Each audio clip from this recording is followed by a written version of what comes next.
अस्सलाम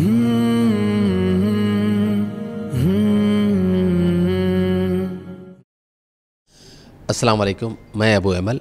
मैं इस वक्त एमएस एजुकेशन एकेडमी के हेड ऑफ़िस पर हूँ, मासाब टैंक पर।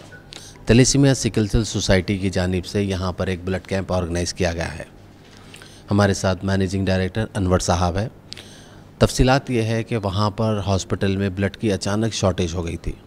सोसाइटी ने एमएस एजुकेशन एकेडमी से रिक्वेस्ट की थी कि ऐसे हालात में, क्योंकि गुज़िश्ता भी 6 महीने पहले यहाँ पर ब्लड कैंप किया गया था जिसमें 100 से ज़्यादा टीचर्स ने अपना ब्लड डोनेट किया था, आज फिर दोबारा इमरजेंसी में ब्लड कैंप रखना पड़ा सिर्फ एक दिन की तैयारी में। अल्लाह के फजल करम से तकरीबन 70 नौजवानों ने जो ब्लड डोनेट किया, जो एमएस के स्टाफ है, टीचर्स है। ऐसे में यहाँ पर एक 2 मासूम जो 17 साल के लड़के हैं, ये लोग भी अपने कॉलेज जैसे ही छुटा यहाँ पर आकर अपना ब्लड डोनेट करना चाह रहे थे, लेकिन यहाँ पर डॉक्टर्स ने उन्हें मना किया और गवर्नमेंट का क़ानून भी है कि 18 साल से पहले कोई ब्लड डोनेट नहीं कर सकता। मज़ीद तफसीलात जानने के लिए हम अनवर साहब से बात करेंगे जो एमएस एजुकेशन एकेडमी के मैनेजिंग डायरेक्टर है। अस्सलाम वालेकुम रहमतुल्लाहि व बरकातुहू। बिस्मिल्लाहिर्रहमानिर्रहीम। सबसे पहली बात तो जैसे ही आपका फ़ोन कॉल आया था कि हमारे पास यहाँ ब्लड की शॉर्टेज है, तो हम तमाम मैनेजिंग टीम जो है बैठकर मशवरा की कि हम लोग क्या कर सकते हैं। तो इमीडिएट एक कॉल लिया गया, तो हमारे स्टाफ को इन्फॉर्म किया गया कि यहाँ पे हम लोगों को ब्लड डोनेट करना है। तो अल्हम्दुलिल्लाह मैं समझता हूँ ये हमारा तीसरा कैंप है। तो माशाल्लाह हमारे पास हमारा दीनियात का अमला और हमारे तमाम स्टाफ मेंबर्स जो डिफरेंट ब्रांचेस के, हमारे शहर के मुख्तलिफ ब्रांचेस के तमाम जेंट्स और लेडीज़ इसमें अपने नाम लिखा है।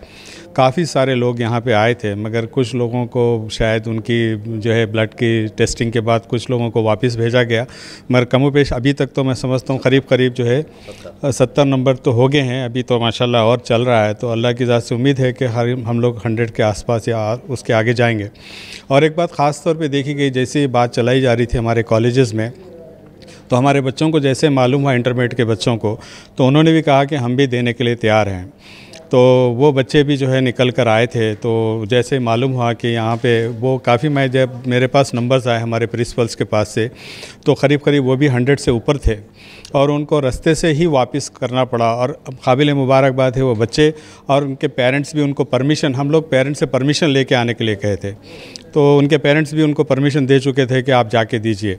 इसमें एक बात देखी गई कि जब भी हम लोग हमारी मियारी तालीमी नहीं करके एमएस में हमेशा कौम व मिल्लत की, बल्कि सारी इंसानियत को बचाने के लिए भी एमएस की टीम, हमारे स्टाफ मेंबर्स हमेशा ये कॉल लेते रहें। यहाँ पे कोई मज़हब व मिल्लत नहीं है, अपना खून देकर अगर सारी इंसानियत को बचाया जा सकता है, थैलेसीमिया के पेशेंट की ज़िंदगी को अगर जान बख्शी जा सकती है, उनको फ़ायदा होता है, तो हमारी टीम हमेशा इस काम के लिए आगे रखते हैं हम लोग। और ये बात मैं देखा हूँ आज कि बहुत शॉर्ट नोटिस पे भी इतना अच्छा यहाँ पे हमारे पास हुआ है, और ये ख़ास तौर पे मैं क्रेडिट आपको जाता है कि आपने कॉल लिया। माशाल्लाह। जो 2 लड़के हैं, इनका बताएं ये क्यों आए थे यहाँ पर? ये जैसे इनको भी पता चला कि मासाब टैंक से हमारे कॉलेज यहाँ पे क़रीब था, तो जैसे इनको भी पता चला तो ये भी यहाँ पे अपना ब्लड डोनेट करने के लिए आ गए। जैसे अभी पता चला कि यहाँ पे इनके मालूम हुआ कि इनका एज ग्रुप पूछा गया, तो ये 17 प्लस है। तो यहाँ क्योंकि क़ानूनन भी और जैसे मेडिकल साइंस भी कहती है कि 18 प्लस को ही देना चाहिए, तो इनको मना कर दिया गया है और बहुत सारे बच्चों को मना कर दिया गया है। मगर मैं ये तमाम बच्चों को भी मुबारकबाद देना चाहूँगा कि ये अजर के हक़दार तो हो गए जिन्होंने भी नीयत की। और माशाल्लाह थैलेसीमिया के जितने बच्चे जिस बीमारी का जो शिकार है पूरे तेलंगाना में, उनको एमएस फ्री एडमिशन दिया है और केजी से लेकर इंटर तक। ऐसा बड़ा डिसीजन कैसे लिया गया? ये भी जैसे हम लोग वहाँ के सोसाइटी मेंबर्स के साथ जब मुलाकात किए, जब देखा गया कि वो लोग काफ़ी गाँव से, बल्कि शहर के मुख्तलिफ़ हिस्सों से ये इलाज के लिए बार बार जो आते थे और उनको काफ़ी मशक्क़तें करनी पड़ती थी, और उनके फाइनेंशियल रिसोर्सेज भी हम देख रहे थे कि इस बीमारी में वो काफ़ी सारे अपने आप को मखरूस कर लिए थे। तो वो सारी चीज़ें हम लोग, जैसे हमारे बोर्ड में हमारे साथियों ने बैठकर मशवरा किया कि हम इसको क्या कर सकते हैं।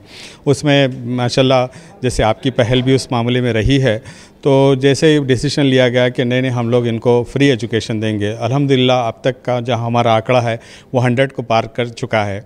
अल्लाह की ज़ात से उम्मीद है जितने बच्चे भी आएंगे इस मर्ज़ से जो भी शिकार हैं, और उनको हम लोग ज़रूर, जो हमारे पास बेस्ट है, जो हमारे पास बेस्ट एजुकेशन है, तो हम चाहते हैं कि नेशन बिल्डिंग में बच्चे अगर पढ़ लिख के काबिल बनेंगे और इनके अंदर भी दर्द आएगा तो इंशाल्लाह ये भी कम्युनिटी को नहीं बल्कि सारी इंसानियत को ये भी खिदमत करने वाले बनेंगे। तो खिदमत इनिशिएटिव के तहत ये काम लिया गया है। इंशाल्लाह ऐसे काम को हम आगे भी लेके जाएंगे। कौन कौन से स्टाफ, टीचर्स वगैरह? इसमें देखा गया है कि हमारे पास दीनियात का अमला था, हमारे रेगुलर टीचर्स थे, लेक्चरर्स थे, जिसमें लेडीज़ भी आई थी, जेंट्स भी थे। अभी मेरे से एक लेडीज़ तो बहस कर रही थी कि मैं देना चाह रही हूँ, लोग नहीं ले रहे हैं मेरे से। तो मैं देखा गया कि उनको इसीलिए रिफ्यूज़ किया गया कि उनका बीपी कम था, मगर उन्होंने बार बार इशरार करके, थोड़ी देर वेट करके, पानी पी के, फिर अपने आप को तैयार करके, फिट करके वो ब्लड देकर गई हैं इसरार करके। मैं उससे जब बात कर रहा था तो कह रहे थे कि मेरे पास भी ऐसा पेशेंट है और मैं ये दर्द को समझ सकती हूँ, ये क्या दर्द होता है। इसलिए मैं माँ भी हूँ एक पेशेंट की और मैं एक लेक्चरर भी हूँ। तो वो मैं देखा तो मेरे आंख में भी आंसू आने लगे और ऐसे दर्द रख के आए हैं। तो मैं सुबह में हमारे तमाम बोर्ड ऑफ डायरेक्टर्स को भी मैं बात किया, प्रिंसिपल्स को भी बात किया, तो माशाल्लाह उन्होंने अपने अपने लेवल पे बहुत ज़बरदस्त काम किया और कम वक्त में उन्होंने हमारी टीम को आगाह किया, तो वो सारे के सारे दौड़े चले आए।